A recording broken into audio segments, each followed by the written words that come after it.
Salut, Sarah. Allô? Allô? Sarah milite pour la justice sociale. Sarah Labarre, excusez-moi. Milite pour la justice sociale, l'égalité et le féminisme, des synonymes à ses yeux.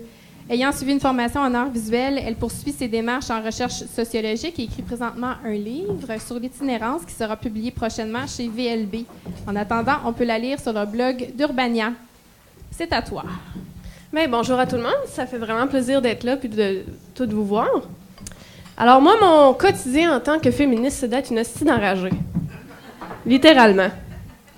Parce qu'en fait, depuis peu de temps où je milite activement en tant que féministe, que ce soit par des billets de blog ou par des interventions dans les réseaux sociaux ou dans ma vie privée, on a effectivement commencé à m'attribuer cette étiquette-là, l'étiquette de féministe enragée.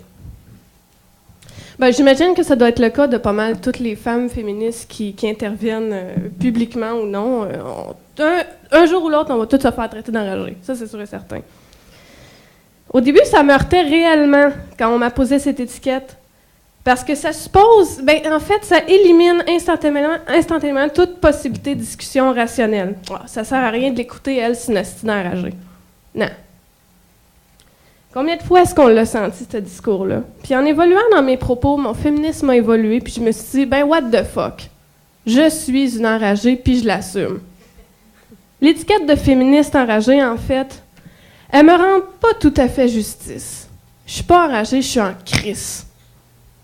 Je suis en crise pour plein de raisons évidentes, à cause des inégalités sociales, à cause des inégalités salariales, à cause des droits à l'avortement qui sont encore menacés, même dans notre cours à nous, là, chez nous, au Canada. Je suis en crise à cause des biais sexistes dans la parentalité, dans la domesticité, dans les milieux professionnels. Je suis en crise à cause de la justification du corps de la femme dans les médias, dans les publicités, dans le cinéma, dans la culture en général. Parlant de culture, je suis en crise à cause de la culture du viol qui sévit présentement, puis à cause qu'on s'astique encore sur ce terme-là. Parce que ça dérange qu'on dise culture du viol. What the fuck? Il y en a une culture du viol, puis il est temps qu'on l'aborde. Plutôt que de la rejeter, donc, cette étiquette de féministe enragée, j'ai choisi de la faire mienne. J'ai choisi de me l'approprier et d'en faire, en quelque sorte, mon drapeau. Oui, je suis une féministe enragée. Je suis en colère. Je suis en crise. C'est qui le serait pas? Sincèrement, là. Ce qui me rend le plus enragée ces temps-ci, ce sont les masculinistes. Je fais d'ailleurs présentement de la lutte contre le masculinisme l'axe central de mes efforts. Vous voyez, je me fais souvent dire, peut-être des fois par d'autres féministes ou simplement par d'autres femmes plus ou moins interpellées par le féminisme, que ce que je fais est contre-productif. Je ressens parfois cette division, des fois dans les échanges, dans les réseaux sociaux. Quand on dit que c'est contre-productif, c'est-à-dire on n'aurait pas tout à fait tort et on n'aurait pas tout à fait raison. Il faut que je l'avoue, je lutte contre le masculinisme, qui lui lutte contre le féministe, qui lui lutte contre le patriarcat. Ça fait comme pas mal... j'avoue des fois que... Sauf que je pense que c'est nécessaire de déconstruire les discours masculinistes. Parce que ces discours-là forment en fait une mécanique de contrôle des femmes. Je pense par exemple au discours fallacieux à propos de la violence et du viol qui rend plus difficile pour les victimes de dénoncer. Been there, done that, OK? Je pense à plein de mensonges à propos des divorces, des gardes d'enfants. On a quoi? Quelque chose comme 75% de mères monoparentales qui ne reçoivent pas un sou du père, là, sur tous les parents monoparentaux, là. Je pense à plein de mensonges sur les pensions alimentaires, l'équité salariale. Je pense à l'homophobie sournoise aussi dans l'idéal masculin des masculinistes. Tu sais, là, l'homme full viril, il est plein de couilles puis il s'en laisse pas passer par les maudites féministes castrantes, là. Je pense à cet idéal masculin-là aussi. Donc, je sais que des fois, je suis un peu pas mal beaucoup acerbe. Je suis virulente. Je suis en crise. Oui, je suis une enragée. Je sais que ça dérange parfois certaines... voyons. OK, oui. Je sais parfois que ça dérange certaines féministes parce que mon discours peut sembler contre-productif, voire nocif au dialogue. Mais moi, je pense qu'il est nécessaire, mon discours. Je peux pas laisser passer des identités de même sans rien faire. Par contre, c'est une maudite chance que les féministes ne soient pas toutes comme moi, parce que oui, ça en prend du positif. Autant que ça en prend pour déconstruire un discours, pour décalisser le patriarcat, je pense que ça en prend aussi pour construire après ça. Je vois ça un peu comme une maison. Si la maison est tout pourrie, t'as démoli, puis après ça, t'en remets un autre par-dessus. Je vais te demander de conclure, ma chère. Oui. D'où je pense la multiplicité des féministes qui est nécessaire. Il y a tellement de choses à faire, c'est sûr qu'il y a de quoi pour tout le monde. Cette multiplicité peut, en effet, entraîner des tensions, parfois des divisions au sein des mouvements féministes. Je crois que les tensions sont saines et nécessaires, car elles s'inscrivent dans une mouvance qui noue et dénoue sans cesse des nouveaux liens et des nouvelles amitiés. Ça fait évoluer les discours, si on veut. Merci. Merci.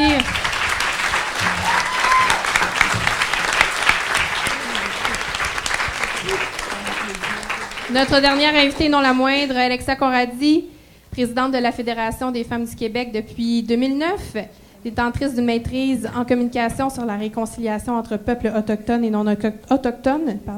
Elle croit en un féminisme pluraliste, combatif et solidaire. Elle est la plus jeune présidente dans l'histoire de la FFQ, ainsi que la seule lesbienne affichée.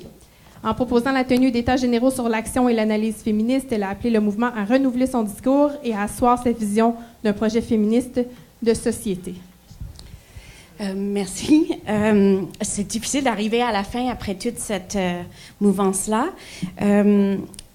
J'aimerais, comme d'autres, dire que je suis une féministe au quotidien. Je pense qu'il n'y a absolument aucun espace, ni social, ni culturel, ni politique, ni économique, qui ne devrait pas faire l'objet d'un regard féministe. Je pense que c'est une posture qui nous amène à changer le regard sur le monde, puis de pouvoir le mettre en action.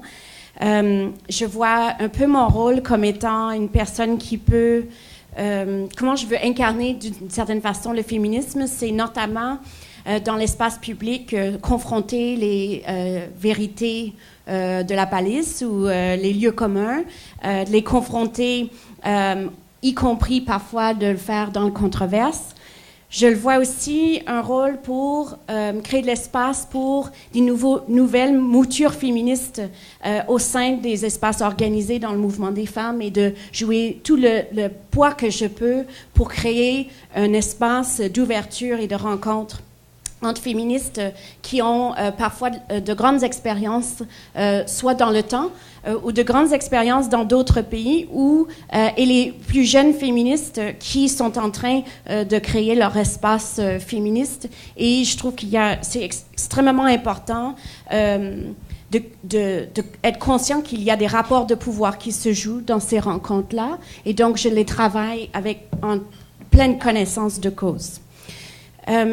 Je suis de la perspective féministe qui dit que c'est absolument impossible de penser qu'il y a un féminisme universel. Si on pense qu'il y a un féminisme universel, c'est ultimement une façon d'invisibiliser un ensemble de réalités. Je travaille vraiment avec l'idée qu'il y a de quoi apprendre avec toutes les femmes qui ont des choses à apprendre à chacune d'entre nous.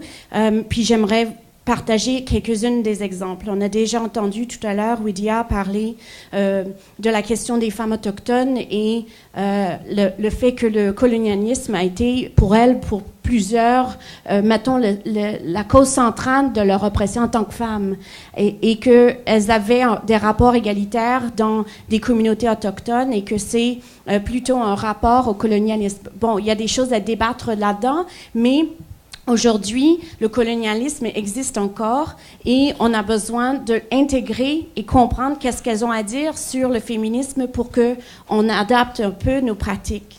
Les lesbiennes ont beaucoup de choses à apprendre aussi au mouvement féministe, dans la mesure notamment où on peut parler de la contrainte de la féminité qui afflige l'ensemble des femmes.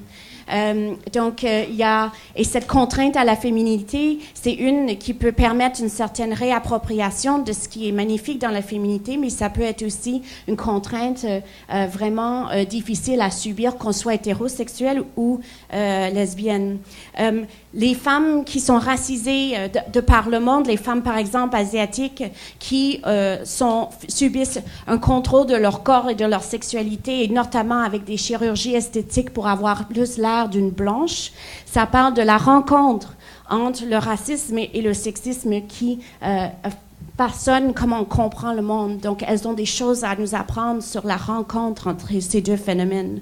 Les femmes immigrantes au Québec qui peuvent nous raconter, d'une part, c'est quoi les réalités politiques de leur milieu, mais aussi peuvent nous aider à mieux comprendre le phénomène de la migration et le travail, comment ça s'insère dans des rapports nord-sud, comment on peut comprendre la mondialisation si on ne parle pas avec les femmes immigrantes qui sont les premières à le comprendre. Comment, par exemple, on peut parler avec des femmes colombiennes ou des femmes congolaises sur le rôle des compagnies minières canadiennes dans les pays du Sud et que ce sont elles qui savent pourquoi qu'il y a un lien entre l'augmentation de la violence envers les femmes et le viol et les guerres et les compagnies transnationales. Je dis tout ça parce qu'ultimement, je pense qu'il y a des raisons d'être des féministes dans la littérature, des féministes dans l'action, dans la rue, féministes avec un regard à la fois sur les rapports individuels et de couple, mais aussi un féminisme international, solidaire, actif dans la lutte et je ne peux pas le concevoir comme étant en dehors de ça. Et en fait, je me rends compte que j'en ai oublié une qui est ultra importante dans ces temps troubles au Québec. On a très souvent enlevé le droit de parole à des femmes qui, aujourd'hui, avec le débat sur la charte, fait invisibiliser le pouvoir d'action des féministes musulmanes. Et je considère qu'on a de grandes difficultés comme mouvement féministe à s'ajuster à la pluralité de notre population. Et j'aimerais souligner extrêmement importante présence de jeunes féministes aujourd'hui que je vois prendre la parole avec courage, confiance et détermination et que ça fait du bien parce que moi, quand j'étais commencé à être féministe, j'avoue que c'était un peu le désert, point de vue jeune féministe, donc qu'il y en a autant. Je suis extrêmement encouragée par ça. Mais j'aimerais aussi dire qu'il y ait un panel avec autant de femmes blanches, ça me renverse. Je trouve que...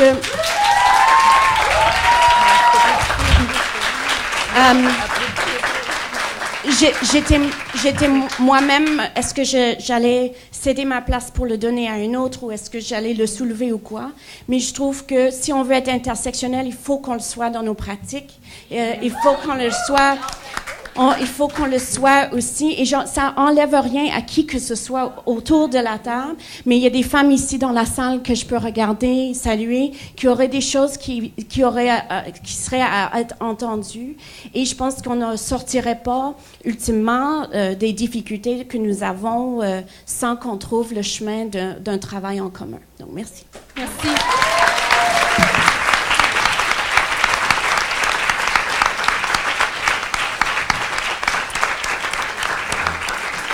Merci, Alexa, de soulever cette idée-là. Je sais que ça a créé quand même, je ne sais pas si Marianne ou Fanny sont en arrière, quand même, ça nous a challengé énormément, justement, dans le... Je n'ai pas pris part à l'organisation de ce panel-là, mais je sais qu'on aurait fait les choses autrement. Comment je pourrais dire ça? En fait, je ne peux pas parler à leur nom. Je ne sais pas si Marianne ou Fanny, elles se feraient un chemin. Je viens de passer le micro. Oui.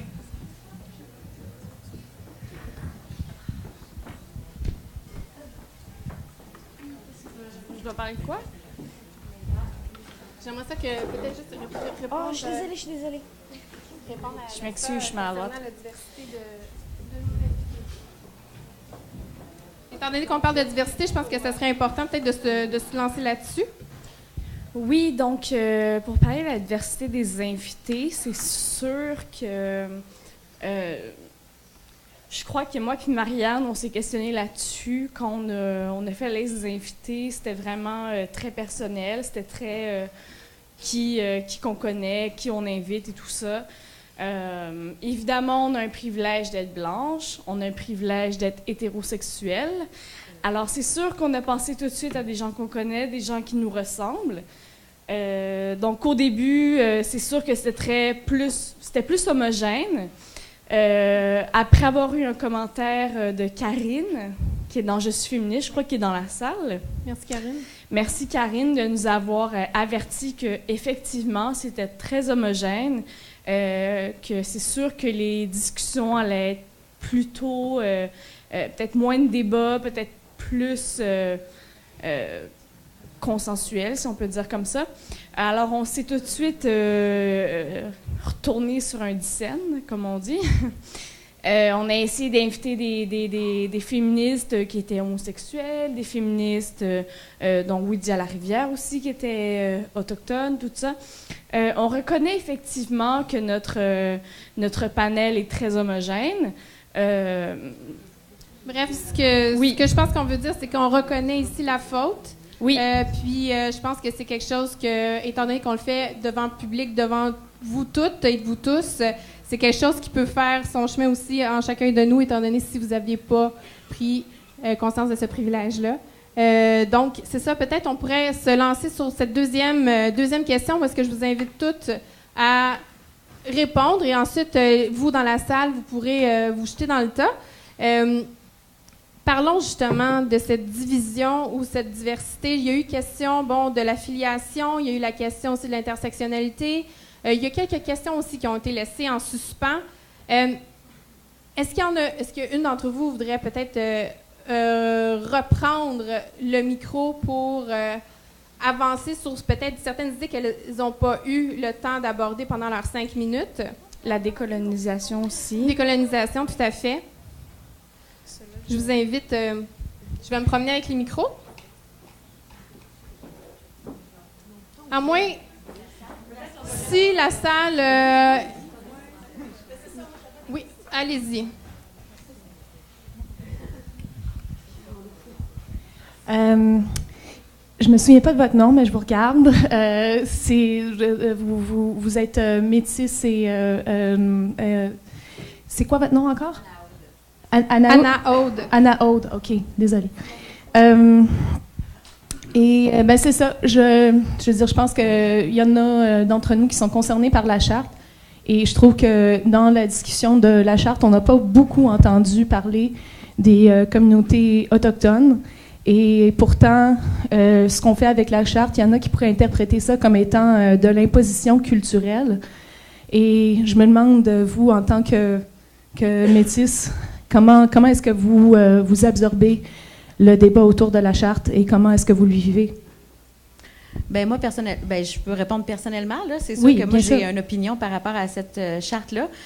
C'est sûr, je suis contre cette charte-là. Je pense qu'on ne devrait pas mettre des lois qui imposent aux femmes certains comportements, certains habillements, certains trucs en termes de mobilité et tout là, dans l'espace public. Le moins qu'il y aura de lois qui empêchent les femmes de faire quoi que ce soit de leur vie, mieux que le féminisme va en être puis que les femmes vont avoir le pouvoir sur leur vie. Comme une femme autochtone, je suis solidaire des femmes musulmanes et des femmes qui portent le voile, le foulard, parce que je pense que, comme mon peuple, les gens de mes communautés ont été super opprimés par la colonisation. Je pense qu'on essaye peut-être aujourd'hui de reproduire ça avec les autres, les étrangers qui arrivent ou qui sont déjà là depuis tellement longtemps. Il y a même du monde qui sont nés ici, puis on est comme « Ah, toi, l'intrus! » Alors, je pense que c'est un peu dramatique, mais comme travailleuse du sexe puis autochtone, je pense que finalement, l'autodétermination puis de laisser la place aux femmes qui portent le foulard, de prendre parole et tout, c'est la chose idéale à faire. Et comme je ne porte pas le voile, je suis peut-être pas la personne la plus idéale pour répondre à ça. J'aurais juste une deuxième petite question. Oui, bien sûr. Aussi, en tant que travailleuse du sexe, j'imagine que vous rencontrez des fois de la discrimination de la part d'autres féministes. Je sais que, par exemple, il y avait une conférence en Angleterre à Nottingham où est-ce que il y avait il y avait énormément de divisions parmi les féministes et il y en a qui projetaient carrément la honte envers les travailleuses du sexe. Et j'aimerais savoir, selon votre opinion, d'où vient cette pudeur dans le féminisme par rapport au travail du sexe? Bien, c'est une bonne question. Personnellement, comme travailleuse du sexe qui a une expérience réelle dans l'industrie, j'ai déjà eu moi-même l'impression que peut-être des fois je m'étais pas respectée avec le regard des autres. Quand les autres te regardent, quand tu cherches un client sur la rue, tu as l'impression que peut-être tu n'as pas raison d'être là. Je comprends les personnes qui sont non prostituées puis qui n'ont pas aucune expérience dans l'industrie de peut-être avoir peur.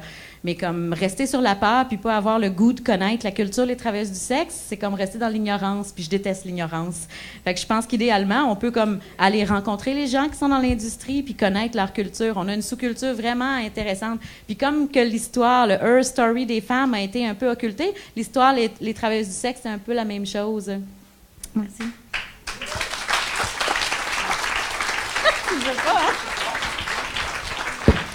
Une autre question de ce côté.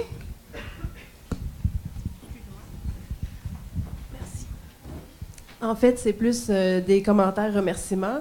Remerciements à tout le monde pour le partage de ce que vous aviez à nous dire. Puis diversité ou éclatement ou whatever, ben, je me suis reconnue dans toutes les intervenantes, même si c'est pas tout le temps des problématiques qui me touchent, mais je suis mère, je suis prof, je suis étudiante, je suis tannée de ne pas trouver des textes écrits par des femmes pour partager à mes étudiantes. J'ai discuté beaucoup avec un ami cette semaine par rapport justement à la prostitution. Je lui disais, c'est le seul débat ou presque sur lequel je ne suis pas capable de me situer parce que ça touche à une question qui a trait à nos valeurs morales, donc qui ne sont pas à couper au couteau. Mais j'ai beaucoup apprécié votre témoignage pour alimenter mes idées. Puis, dans le fond, je pense que l'important, puis il y a quelqu'un qui l'a dit, je pense que c'est Jeanne, bien, c'est au quotidien, dans nos gestes. C'est quand je décide de... J'ai reçu un livre pour ma fille en cadeau. Rose joue à la princesse. Donc, au lieu de le jeter, comme j'avais envie de faire, mais j'ai perverti quand j'y raconte. Donc, la princesse met des livres sur sa tête pour marcher droit. Je lui dis, ben, la princesse est tellement nunuche qu'elle ne sait pas qu'elle doit lire le livre. Alors, Rose lui dit, regarde à l'intérieur, c'est intéressant. Donc, des trucs comme ça. Puis la lutte se fait au quotidien, on en parlait encore hier, parce que j'ai une enseignante qui a dit, je suis désolée, j'ai juste 3 auteurs sur le féminisme dans mon recueil. Je dis, ben, tu viens de battre le record en 10 ans, tu sais. À part une exception, qui est un enseignant sur immigration et ethnicité, donc il n'a pas le choix d'aller puiser, parce que dans ce domaine-là, il y a beaucoup de femmes qui ont écrit. Mais dans le fond, c'est à peu près l'essentiel de mon commentaire pour dire que dans la division, au final, ça nous ramène aux commentaires de la mère prof, what the fuck. Ben, la réalité des féministes, on la vit depuis le jour où on est né avec le sexe féminin entre les jambes. Alors, merci à tout le monde pour votre partage.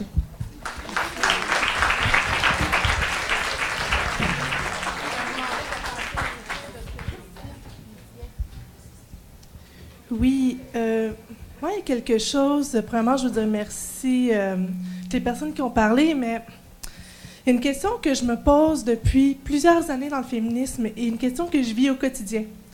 Moi, je suis travailleuse du sexe. Je suis une escorte. Et on a parlé, ça fait 1 heure qu'on est ici, ça fait 1 heure qu'on parle d'inclusion, ça fait 1 heure qu'on dit qu'il faut laisser les femmes voilées parler, qu'il faut laisser les femmes autochtones parler. Moi, la question que je me pose, c'est pourquoi est-ce que nous, les putes, on ne nous laisse pas parler? Pourquoi est-ce que à la FFQ, à la CSF, pourquoi est-ce que les gros organismes féministes ne nous laissent pas parler? Pourquoi est-ce que notre voix est moins écoutée que celle de d'autres féministes? Je vous lance la question. Parce que, personnellement, en tant que femme travailleuse du sexe, j'ai vu une oppression dans le féminisme. Parce que, personnellement, en tant que femme travailleuse du sexe, on me dit que je suis exploitée. On me dit que je suis violée. On me dit que je suis aliénée. Moi, ce que je revendique, c'est le droit d'être une femme intelligente, articulée, le droit d'être une femme qui décide ce que je fais de mon corps. Je vous lance la question.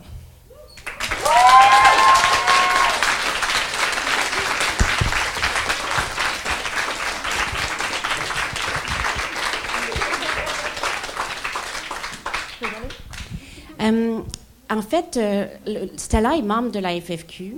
La FFQ, la dernière fois qu'on a fait un débat sur la question de la prostitution et le travail du sexe, ça date de 2002-2003. Et à ce moment-là, les membres ont décidé qu'on ne voulait pas prendre ni une position abolitionniste, ni une position réglementariste. Alors, la FFQ a une position pour la décriminalisation des femmes dans l'industrie. On a une position qui est contre la discrimination des femmes dans l'univers de l'industrie du sexe. Mais on n'a pas choisi une voie ou une autre. Ça, c'était un choix d'Assemblée générale.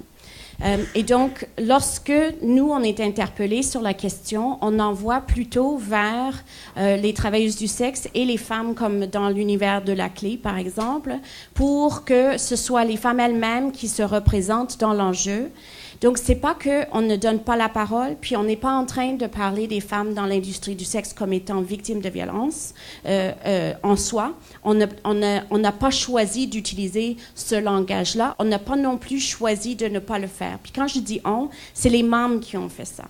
Mais je reconnais pleinement, quand en Assemblée générale, au moment de mon élection, les femmes, notamment de Stella, m'avaient demandé « Qu'est-ce que tu veux faire, toi, sur la question ?» Et ce que j'ai dit, c'est que si les membres de la FFQ avaient envie de reprendre la discussion sur le rapport et les positions de la FFQ sur la question du travail du sexe et de la prostitution, il faudrait absolument qu'on crée des conditions qui permettraient à une certaine sécurité dans la discussion, chose que je pense qui n'existe pas actuellement. Actuellement, si on ouvrait la discussion, les membres... jusqu'à présent, les membres n'ont pas demandé de réouvrir cette discussion-là et c'est difficile de savoir à quel moment les conditions vont être réunies et ou bien comment on se donne les conditions pour le faire. Mais je reconnais que dans le mouvement des femmes, il y a et continue y avoir un regard méprisant à l'endroit des femmes dans l'industrie du sexe et je m'en dissocie totalement. Il y avait Sarah qui avait quelque chose à Oui, mais je vais embarquer aborder. un peu sur le commentaire d'Alexandre en disant que j'ai peu d'amitiés féministes au sens propre. Non pas que mes amis ne soient pas féministes, parce qu'elles le sont pas mal toutes, là, puisque les autres, je suis comme, en tout cas, bof. Mais je veux dire qu'en tant que petite jeunette, je commence à peine mes premiers balbutiements féministes, puis j'appartiens pas encore à un groupe, j'ai pas encore d'allégeance avec donc un regroupement, quelques regroupements que ce soit. Puis je pense que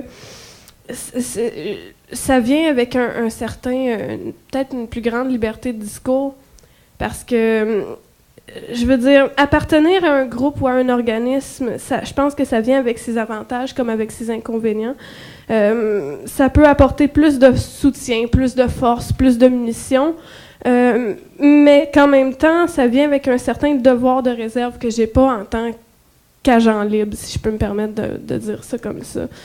J'ai pas à faire cadrer, si on veut, mon discours avec celui d'un groupe. Sur la question du travail du sexe, malheureusement, je sais fuck all quoi dire parce que, je veux dire, je suis pas à ma place de parler justement à la place des travailleurs du sexe, comme je suis pas à ma place de parler à la place de mes amies qui sont musulmanes et féministes, quoique je peux quand même me permettre de parler à leur côté plutôt qu'à leur place.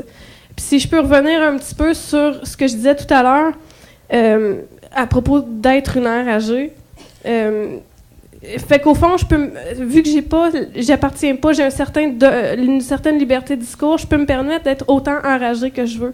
Quitte au pire à ce qu'on véhicule sur moi cette étiquette-là, l'enragée, la misante, elle haït les hommes, elle est mal baisée, le dédain du phallus ou l'envie de celui-ci. Puis c'est un petit peu compliqué pour moi, dans ce cas-là, d'aborder ma sexualité en tant que féministe. Parce que c'est dur, surtout au début, de ne pas se laisser affecter par ces préjugés-là, mais... OK, bon, c'est clair que je l'aime, la queue à mon chum, là. Mais pourquoi est-ce que j'aurais à le préciser? Pourquoi est-ce que le pénis devrait servir de validation? Pourquoi est-ce que mon discours devrait être validé par mon hétérosexualité? Genre que si j'étais lesbienne, mon discours serait moins valide que... celui d'une femme qui se laisse pétrir la chair par un homme de temps en temps? Genre, c'est quoi ce style de niaiserie-là? Fait que, écoute, c'est personnel à moi. Peut-être que d'autres féministes ont un tout autre point de vue là-dessus, mais moi, j'éprouve de la difficulté à parler de ma sexualité en tant que féministe. Parce que le discours antiféministe s'attaque vertement à celle-ci avec le discours tellement homophobe de féministe égale frustration, égale lesbianisme, égale haine des hommes, égale discours invalidé. Puis un dernier point, la bisexualité est aussi difficile à aborder dans un discours féministe parce que souvent le regard hétérosexiste va refléter, qu'est-ce qui va refléter? Une scène de porn avec deux femmes hyper sexualisées puis un homme bien content. Comme mot de la fin, j'aimerais parler d'amour, ou plus particulièrement d'une tradition assez patriarcale qui en découle, c'est le mariage. Comme quelques-uns d'entre vous le savez déjà, mon amoureux a accepté de m'épouser. C'est compliqué pour moi être féministe puis aborder le mariage, ou du moins, ben pour moi ça l'est. Ça comporte une contradiction. On dit que le mariage c'est une tradition patriarcale, c'est vieux, c'est usé jusqu'à la corde. Jusqu'à temps que je me suis rappelé que finalement tout ce qu'on peut faire, c'est flusher le vœu d'obéissance, s'engager entre adultes qui s'aiment, de s'aimer pour la vie, puis après ça de se crisser du gâteau d'en face pour faire un party. Merci. Party. Jeanne. On prend toujours les questions et les commentaires dans la salle. Jeanne voulait continuer sur autre chose. Oui. Mais dans le fond, je voulais comme embarquer un peu dans la discussion. Bon, je vais peut-être te faire lancer des pierres, mais moi, en fait, je suis pas vraiment d'accord. En fait, moi, je suis féministe matérialiste. Donc, je m'inscris quand même, je pense, à contrepartie de comme plusieurs comme tendances féministes actuellement dans la salle. Puis, en général, en fait, je représente pas une organisation quelconque. Quand je m'implique dans une organisation, je le fais en mon nom, je parle en mon nom en tant que féministe. Et dans ce sens-là aussi, par exemple, juste au sein du mouvement étudiant, c'est vraiment pas... en tant que féministe matérialiste, j'ai pas... souvent, en fait, on se fait lancer des roches. C'est vraiment difficile, en fait, aussi là, de s'affirmer dans cette tendance-là. Mais... dans le fond, moi, ce que je voulais revenir, c'est sur le fait qu'on dit, il y a un discours qui revient souvent comme s'il y avait une division entre les femmes, dans le fond, qui se prostituaient, en fait, qui étaient travailleuses du sexe, et moi-même, par exemple, qui n'obtient pas une rémunération, dans le fond, en dehors du foyer. Pour moi, en tant que femme, la violence sexuelle, c'est quelque chose comme de systémique. Puis même si je suis pas rémunérée en dehors comme du foyer pour ça, la violence sexuelle, ça peut aussi arriver dans des couples. Ça arrive dans n'importe quel type de relation. Puis je pense qu'il faut pas faire de distinction entre ça. C'est une violence systémique. Puis même si c'est pas rémunéré, tu sais, c'est que je vois pas la différence entre le fait que justement une femme dans un couple accepte, en fait, de faire l'amour, dans le fond, à son chum, parce que, dans le fond, c'est une question de survie. Elle n'a pas d'indépendance économique. Elle souhaite, dans le fond, tu sais, c'est une question de survie. Elle accepte, dans le fond, de dire oui. Puis, dans ce sens-là, elle sent que c'est une agression sexuelle, mais elle le fait parce que, c'est ça, c'est une question juste de survivre, tu sais. Je vois pas pourquoi qu'on ferait une division entre, comme ça, puis une femme, dans le fond, qui le fait au niveau, justement, une rémunération quelconque dans la rue, tu sais, qui a un travail rémunéré alors que d'un autre côté, c'est un travail gratuit, tu sais. Moi, je pense que la violence sexuelle est systémique. Puis dans ce sens-là, je me porte pas en comme désolidarisation, en fait, des femmes, des travailleuses du sexe dans la rue, tu sais. Je pense qu'il y a, justement, il y a une base commune sur laquelle on peut travailler. Puis comme moi, en fait, que je pense que la sexualité, c'est un rapport social, ben dans mes rapports sociaux, en tout cas, je pense qu'on est capable de travailler comme en rapport de force ensemble. Puis on peut avoir, dans le fond, des différences après ça sur comment, en fait, on peut renverser ces rapports sociaux-là qui sont inégalitaires, puis qui dans lesquels je suis autant exploitée que la femme qui est dans la rue. Je pense qu'on n'a pas à poser il y a une personne qui est plus exploitée qu'un autre. Puis ça m'agace un peu, en fait, dans les discours, parce que c'est pas vrai. On fait tous partie de ces rapports-là, puis on fait tous partie, en fait, d'une communauté d'intérêts. Puis, c'est pas... Puis justement, c'est pas parce qu'il y a des gens qui défendent des positions, justement, abolitionnistes, que ça veut dire que c'est de se porter, dans le fond, contre certaines personnes, tu sais. Je pense qu'au contraire, les gens contre qui, par exemple, les abolitionnistes se positionnent contre, ben c'est les hommes, tu sais. C'est pas les femmes qui... c'est jamais les femmes, tu sais. C'est les hommes qui sont la classe dominante puis qui donnent des contraintes. Tu sais, fait que dans le fond, c'est plus... c'est ça, je voulais juste essayer d'ouvrir la discussion sur Aurélie, tu voulais-tu continuer? Il y avait des questions aussi, on peut peut-être...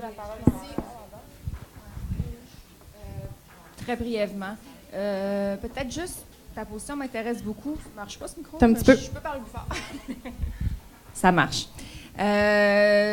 D'abord, féministe matérialiste, pour moi, là, c'est pas clair, c'est pas évident, je suis pas familière. Je voudrais, en quelques mots, juste mieux comprendre.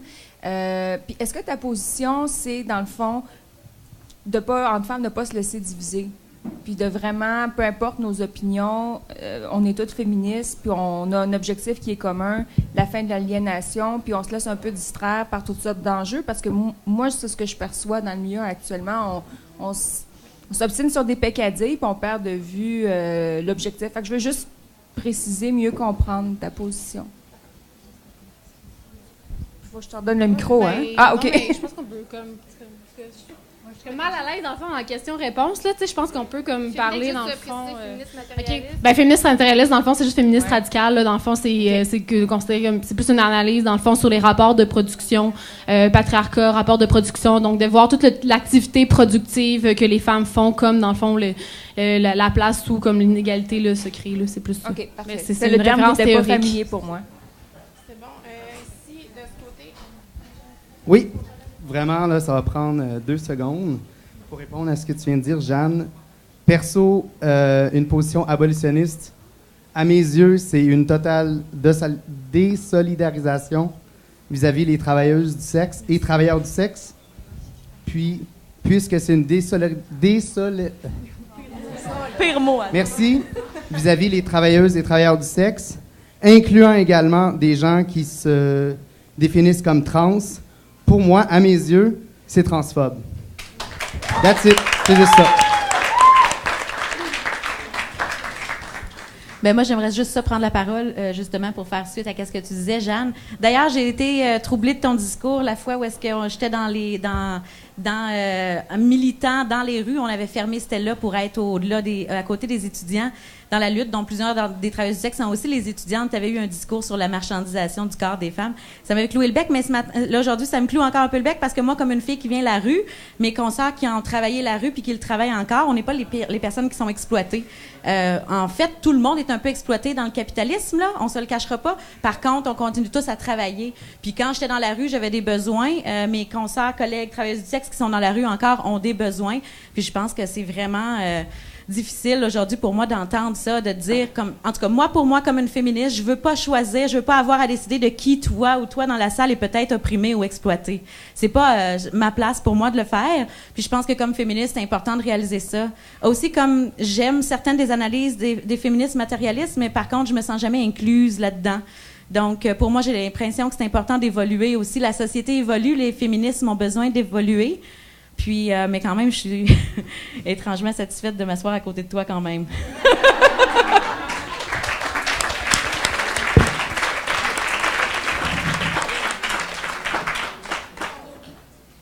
Bonjour tout le monde. Moi, c'est pas pour des questions, c'est plus pour une intervention. J'aimerais remercier premièrement les organisatrices de l'événement pour avoir créé cet espace de discussion. J'aimerais aussi remercier Alexa pour son intervention parce que je n'avais pas prévu prendre la parole, mais je trouve que c'est important que je prenne la parole en tant que femme musulmane et féministe. Moi, en tant que femme musulmane, je ne me sens pas représentée, je ne me sens pas acceptée par le féminisme dominant parce que, premièrement, il me rejette en tant que femme musulmane, puis il rejette aussi ma réalité de femme racisée parce que je suis d'origine arabe. Puis si vous me demandez en ce moment c'est quoi ma plus grande oppression entre être une femme ou être d'origine arabe, je vais vous dire que ma plus grande oppression c'est d'être d'origine arabe. C'est le racisme que je vis à chaque jour. C'est pas le fait que je sois tant femme, c'est le fait que je sois d'origine arabe et musulmane. Fait que moi, j'invite le féminisme à être solidaire, puis je l'invite aussi à reconnaître le fait que il y a plusieurs réalités, puis c'est pas seulement la réalité de la femme blanche c'est pas la réalité de la femme, c'est pas la réalité dominante qui est la même pour la réalité des femmes des femmes issues des groupes minoritaires. Fait que c'était juste ça mon intervention. Merci beaucoup.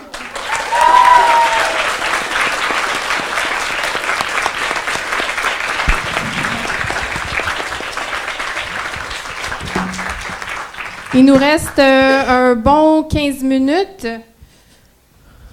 Oui. Merci, Nour. Je vais peut-être continuer sur la même...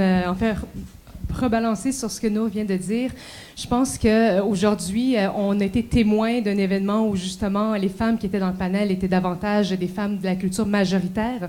Et je trouve que dans le débat actuel, justement, beaucoup de fois, les femmes issues des minorités sont discréditées dans leur discours ou lorsqu'elles prennent la parole, elles ont de la difficulté à s'affirmer parce que le discours est principalement pris par des femmes de la majorité. Je me demandais de quelle façon, justement, les femmes de la majorité peuvent se solidariser davantage à ces discours-là et devenir, en quelque sorte, collectivement responsables de ces réalités qui ne sont pas le leur, mais de reconnaître qu'elles ont ce privilège-là de prendre la parole souvent et de parler de ces réalités-là et surtout d'être solidaires par rapport aux réalités auxquelles d'autres femmes font face, mais ne peuvent pas justement le partager aussi facilement ou aussi publiquement parce que la tribune ne leur est pas offerte de la même façon.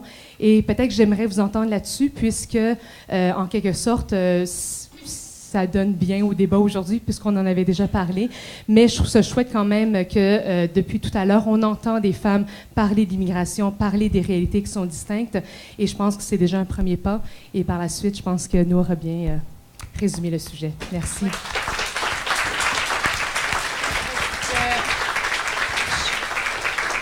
Je crois que... Oui. Est-ce que, Fanny, tu veux... Oui, vas-y.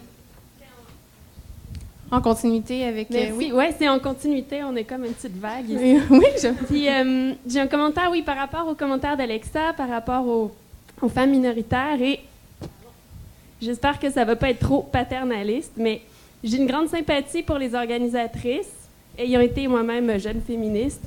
Puis, la beauté du féminisme, puis surtout des groupes, des réseaux, c'est que ça nous fait des safe spaces.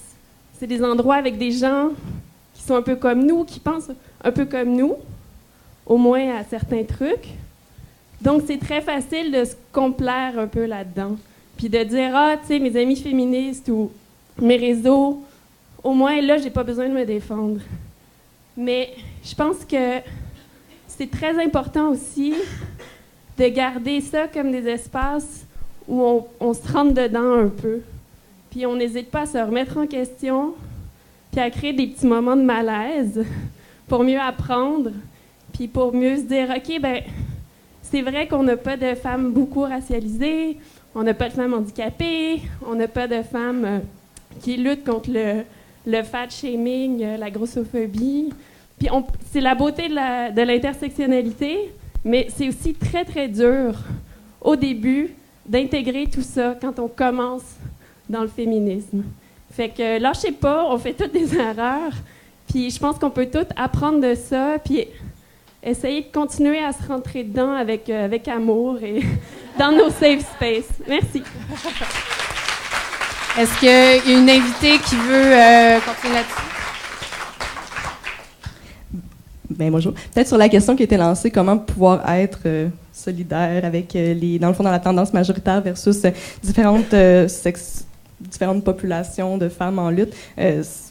Une idée peut-être, dans le fond, qu'on a que j'ai beaucoup retenu à travers le mouvement étudiant, où ça a été super difficile, dans le fond, de s'organiser dans une perspective de diversité avec une variété de tendances en confrontation, où malgré tout, en tout cas, j'ai appris dans le mouvement étudiant féministe qu'il y avait des tendances dominantes, et c'est toujours de pousser fort et d'essayer de prendre toute la place et la décision. Je pense qu'on mesure dans le fond le féminisme, sa portée révolutionnaire, la capacité des transformations sociales qu'il peut réellement créer. Puis ce qu'on a entendu un peu tantôt, c'est, je pense que c'est toute l'aide qu'on peut apporter, le soutien à l'organisation de différentes tendances, de différentes populations en lutte féministe de femmes. Puis je pense qu'en tant que femme blanche, etc., on peut aider cette organisation-là. Par exemple, j'ai de la misère à, par exemple, dénier le fait que les travailleuses du sexe soient un des rares pans de la population qui travaille, qui soient capables de s'organiser de manière autonome, des syndicats concertationnistes, etc., puis qui soient capables de le faire. On pense aussi aux femmes immigrantes, travailleuses colombiennes qui s'organisent aussi en tant que syndicat de manière autonome. Bien, je pense que c'est toutes des choses qu'on peut porter une certaine aide, un certain soutien à aider l'organisation, puis qu'ils soient aussi en lutte, en opposition avec les différentes grandes organisations qui essaient de contrôler ou l'État qui essaie de canaliser, dans le fond, toute la puissance puis de récupérer ces différentes luttes et organisations-là. Je pense qu'on a la possibilité d'aider en ce sens à rendre ça plus transformateur.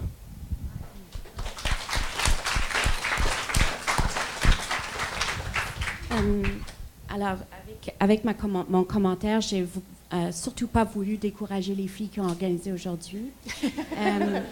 Je pense qu'on on apprend dans la pratique, hein, et puis on se fait bousculer par des gens. Puis j'avoue, par exemple, je viens de me faire bousculer et c'est bien correct comme ça.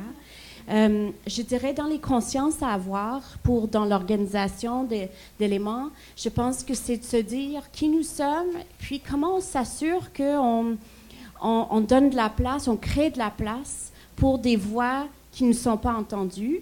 Ça, c'est, je pense, une question assez essentielle. Je pense aussi, tantôt, je suis arrivée un petit peu en retard parce que j'étais avec les femmes de diverses origines qui organisaient une marche contre la précarité. Puis, elles ont fait un document vraiment intéressant qui vaut la peine d'être partagé pour entrer en dialogue les unes avec les autres sur les connaissances que nous avons de la vie des femmes.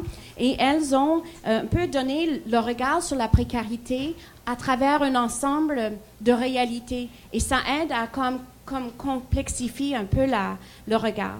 Puis j'aimerais donner un petit comme un salut peut-être autocritique envers, je ne me rappelle pas ton nom, mais celle qui parle du milieu féministe institutionnalisé. Par exemple, moi je considère que le mouvement anarchiste influence et doit influencer notre réflexion de façon importante sur le rapport et l'État. Et je pense qu'une des choses qui ne se passe pas assez, c'est que pendant 40 ans à peu près, le mouvement féministe au Québec a investi énormément le rapport à l'État pour obtenir les changements et les améliorations. Et ça nous a permis d'obtenir un certain nombre d'affaires. Mais aujourd'hui, ça fait 30 ans de néolibéralisme. On est aujourd'hui dans une situation où, à mon avis, on ne peut pas faire confiance aux décideurs de faire ce qui est juste et bon pour les femmes, pour les peuples autochtones, pour la terre. Et ça nous oblige collectivement, à mon avis, à entamer une réflexion profonde sur le rapport que nous devons avoir avec l'État. Puis ça ne fait pas nécessairement de moi une anarchiste, mais j'avoue que je suis en train de devenir de plus en plus radicale. Et cette réflexion radicale, la raison de cette réflexion radicale, c'est que les structures du pouvoir actuellement empêchent tout changement positif à grande échelle. Donc, on a besoin de réexaminer les espaces de pouvoir qu'on veut se donner et de bien choisir à quel moment on va être en dialogue avec un État, quel rapport de force nous avons besoin pour l'obtenir, de quelle façon on structure des luttes militantes féministes. Et je suis parmi celles, peut-être on ne le sait pas, mais qui questionnent les organisations féministes sur leurs pratiques et qui, on a besoin aussi de décider à quel moment on doit défier les pouvoirs économiques et politiques plus directement.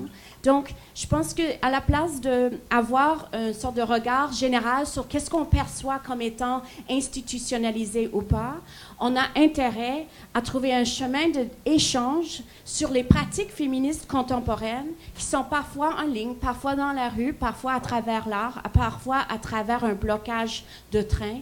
Et que comment on va faire ça pour avancer, je pense que ça serait nettement plus constructif pour obtenir un rapport de force intéressant comme féministe dans une époque où il y a une faillite de la démocratie.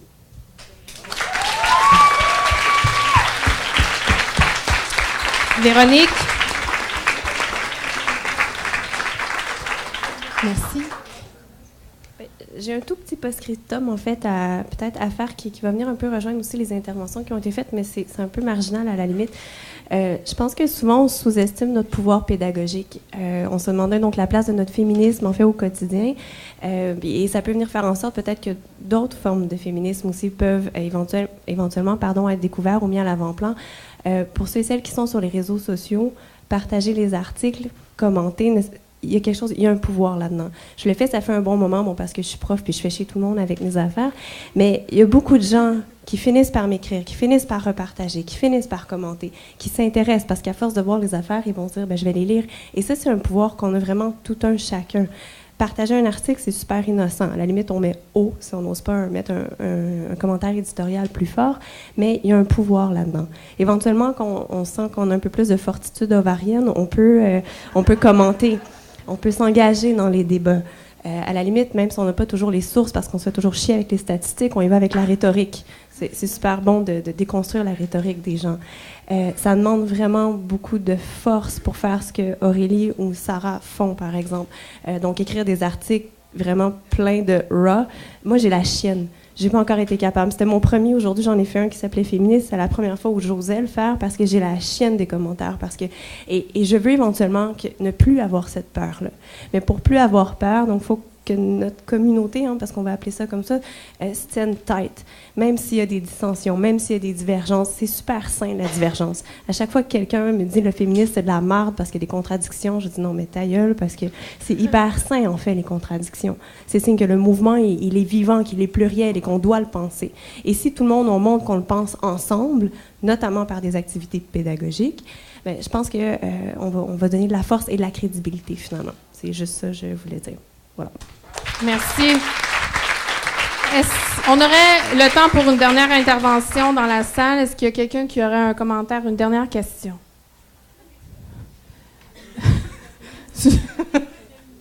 Oui. J'arrive.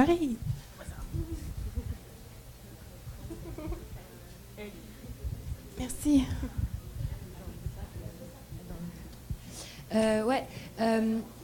Peux-tu te le... Merci. Je sais pas trop. Moi, personnellement, je me suis jamais vraiment revendiquée féministe ou quoi que ce soit. J'avoue que dernièrement, avec ma pote Astrid, on a eu quelques discussions parce que finalement, elle me disait mais t'as des idées féministes, arrête de dire que t'es pas féministe.